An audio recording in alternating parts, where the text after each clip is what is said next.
So I think being a SaaS provider to the travel and transportation industry and being, we like to think on the forefront of the digital transformation of this industry. So I think we're kind of seeing a lot of the things you put up earlier. So if you look at coming out of the pandemic, it's been well publicized that digitalization has really taken off across industries. So the benchmark is a digital consumer who is influenced by a best-in-class retailing experience when they come to look for a ticket. And as you said, they're looking largely for inspiration as opposed to a transaction. So that's the first thing. And when they benchmark best-in-class retailers like Amazon, a best-in-class UX like Netflix, all these expectations are kind of transferred when they go and look to kind of plan a journey. So what are they looking for? They're looking for a few things. They want to be able to be serviced across different channels. They want an omni-channel kind of an experience. They want to be able to compare different offers across different providers in a very elegant way. And now with AI, that's becoming more and more easy. They want to be able to, as their journeys are getting more and more complex with different components, they want to be able to be serviced at different points without getting on to a call center. So, that's another big expectation. They want very elegant UX.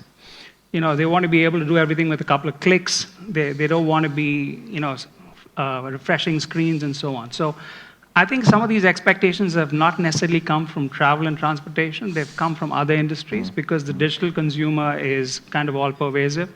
And these have fairly significant implications on the kind of technology required to deliver to these expectations. So should we be thankful to the Amazons and the Netflix of the world for resetting those expectations? I think it does benefit the industry as a whole, because in the end of the day, a journey is an experience. Most people will remember an experience 20 years from now. Mm-hmm.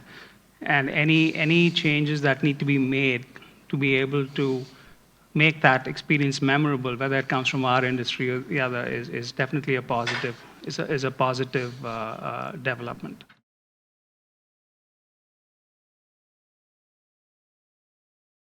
I think if we go back to, it starts with the profile of the consumer. The digital consumer today has certain expectations, and we cover that in detail. And if you look at the capability to deliver to that expectation, there needs to be very invasive changes in the technology that is used to deliver it. So, if you look at the current technology landscape today, and you look at if you want to make an experience-based sale, you have to pivot away from our e-ticket, PNR-based world into an offer and order world. It is just not sustainable to be able to deliver to that kind of an expectation with the current legacy infrastructure. Mm-hmm. So there have to be some very invasive changes that need to be made. The other thing is, if you look at the ecosystem that delivers that experience with intermediaries and partners and the heterogeneity of the products that go into the order, static content will not be able to deliver that experience. So we'll have to move towards something like an NDC standard so that you're able to distribute rich content across. So again, a very, very big change that is almost a prerequisite to be able to deliver to that experience. The other thing is, to your earlier survey, the need for personalization. They just don't want anything. They want personalized offers. How do you deliver that? Again, technology has to play a very big role. You have the kind of AI and ML tools that we have today to be able to deliver a very differentiated consumer experience that is happening in other industries. We'll have to bring in. And finally, the actual experience of going through the journey of the sale, that the UX, that creates a very sticky impact on the mind of the consumer. So the UX has to be best in class.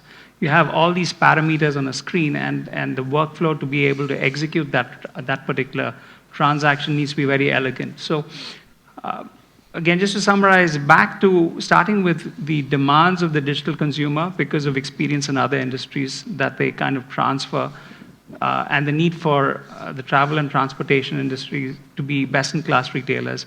And for that, the prerequisite is this kind of a technology refresh.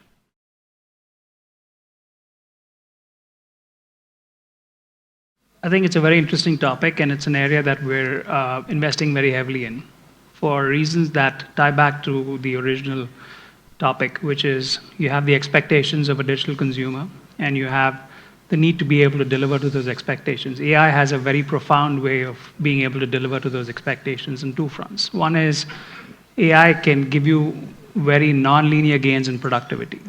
So if you look at an offer world, if you look at your ability to be able to dynamically price offers, the kind of intelligence that goes into it, dynamically create bundles, your ability to, with generative AI, your ability to self-service through the journey of the consumer, being able to make changes to orders and use generative AI to service, it has significant gains. So if you look at the workflow today of somebody who is looking to make a sale right from the planning stage to the execution stage, at various points, you have an ability to make huge gains in productivity, and you have an ability to have significant gains in customer experience.